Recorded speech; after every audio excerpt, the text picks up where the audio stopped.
হঠাৎ করেই দুজনে মিলে বহরমপুর চলে গেলাম। তো উনি কিছু খেলে আমাকেও কিছু খেতে হবে, এটা হলো কথা। তো উনিও চা খাওয়া শুরু করে দিল আর আমাকেও চা খাওয়াতে শুরু করে দিল। তো চা খেতে গিয়ে তো জিভটাকে পুড়িয়েছি, যাই হোক।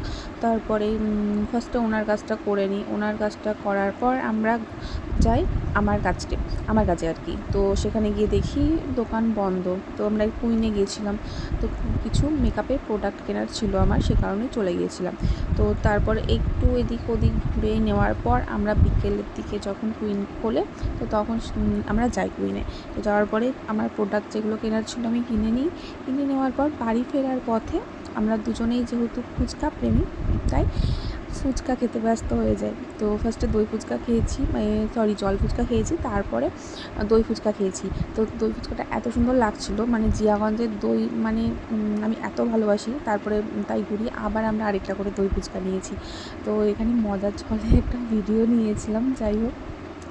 তো দই ফুচকা খেতে তো খুবই ভালো লাগে, আর ফুচকা হলে তো দুজনের আর কিছু চাই না, খুবই ভালোবাসি ফুচকা খেতে দুজনে, তাই মজার ছলে এখানে ভিডিওটা নিয়েছিলাম আর কি।